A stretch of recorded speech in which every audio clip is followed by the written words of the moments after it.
set a field boundary for machines with JCB GPS, simply click the GPS hotkey. This takes us into the screen where we have two options, field selection or quick operation. Quick operation can be used for jumping into a field and doing a quick A/B line, or field can be used for a field that you're going to be using regularly.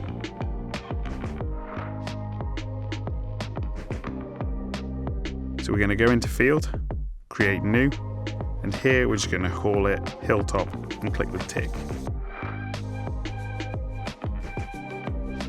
You can see here now that we have hilltop selected.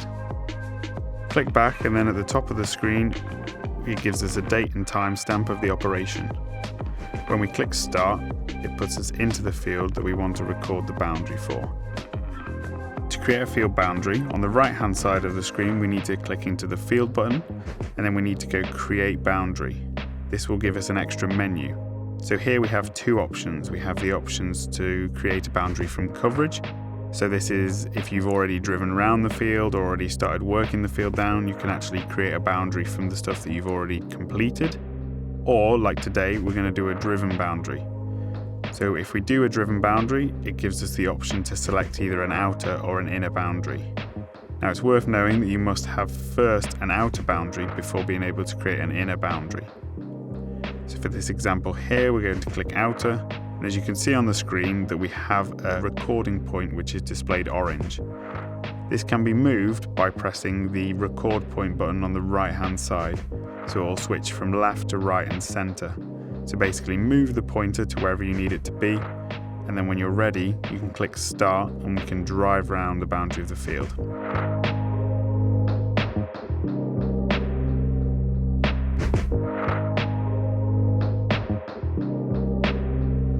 Once getting into the corner of the field, you can pause the recording.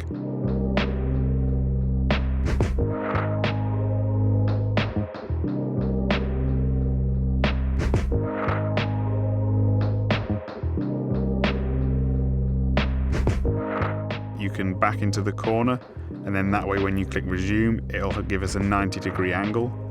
Alternatively, you can just drive around and have a more curved corner to the field.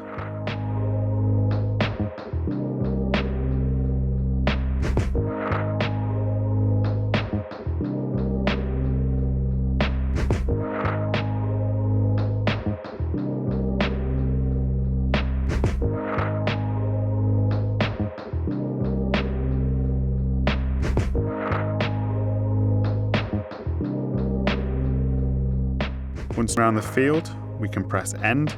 As you can see, the end will now jump together, so it will now link the start and the finish point, making it one complete boundary. Now that we have our boundaries, we can now press guidance lines and create new. So as you can see here, we have two additional options. We have the option for headland runs, and we have our option for infield. So if we wanted to complete headland runs, we simply click the button and it gives us these options. It gives us the amount of runs, so basically the amount of times you want to go around the field. It shows us our swath width, our distance to our first line, which is usually half of your implement width. We then also have headland control, which is the switch on, switch off for section control. We then have our extend lines buttons. This will extend the guidance lines beyond the width of the boundary, basically allowing you to get right into the corner of a field. You can click the cross in the top right corner, and then as you can see, this has populated our headland runs. Additionally, now we've created our headland runs, we can also create some guidance lines, which will show us our infield operation. So if we go again into guidance lines, click create, we can click the infield option, and this brings up an extra menu. This shows us all the different options we can have by the Fastrac, basically calculating the different ways that we can cover the field. So if we want to go off the top line hedge, so we can select down, and the orange line that is displayed is the one that is selected.